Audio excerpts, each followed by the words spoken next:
RDL, or Romanian deadlift.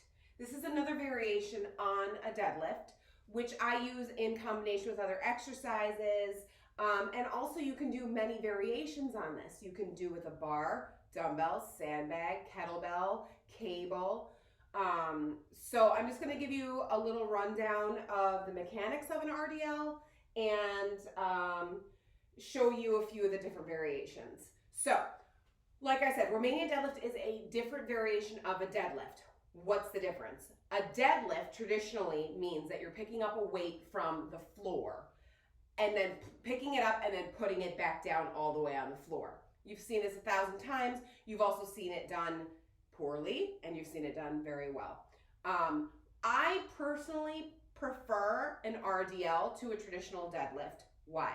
The reason is with an RDL, the weight begins at your full standing position and it never touches the floor until you're completely done with the exercise.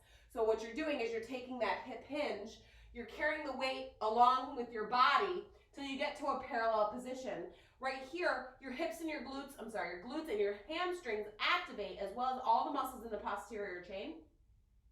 And then you lift it right back up to standing. And then you repeat that. The weights never touch the floor except for from the lift off and the set down at the very end of the workout.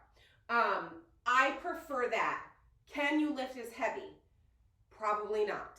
But you can more than likely do more repetitions of an RDL at a little bit of a lighter weight than a full solid deadlift. I also personally find that we rarely use a full deadlift in real life. I prefer exercises that are more functional. We pick up and put things down a lot, but rarely from dead on the floor. And when we do, what we should do is pick up from the knees and stand up like this, but a deadlift isn't like that. So it's a very different mechanical function. So an RDL, we're doing a hip hinge, which is a movement we do all the time in the hips. It's going to help you to build strength not only in your hamstrings and your glutes, but also in your quads, your back, and your core. And it's less likely to induce injury. So we're going to go ahead and start with a dumbbell RDL. So I'm going to grab these dumbbells here. These are not very heavy. They're only 15s for right now, just to show you the form. So they'd be set up on the floor or on a bench or somewhere like that. You're going to pick them up, and as always, when you pick something up off the floor, bend your knees, make sure your core is engaged, and pick that up, okay? So these are going to ride along the fronts of your thighs. So we're going to start with the legs parallel, soft bend in the knees, relax in the hips, shoulders pulled back so they're right over the hips. We're going to take an inhale as we bow forward from the hips, keeping the back flat and strong. Now, if you need to bend your knees more to release your hamstrings, do that, but we're not squatting here. Hold that position for a moment, let gravity almost take those weights, but we're not letting your back go. We're letting gravity pull on them, but we're maintaining proper form. And then you're going to exhale to rise up, pulling the leg weights up those legs. Again, down. Hold, squeeze to lift up. Good. Notice it's a very simple movement pattern. Bow, keeping that back flat, and up. Okay? Next, I'm going to show you that with an Olympic bar. So, okay. I have my bar set over here. Let me move it so it's in view.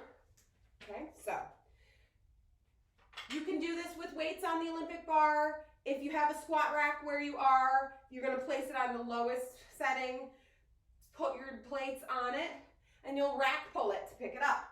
So you'll find your position, you'll rack pull it to pick it up.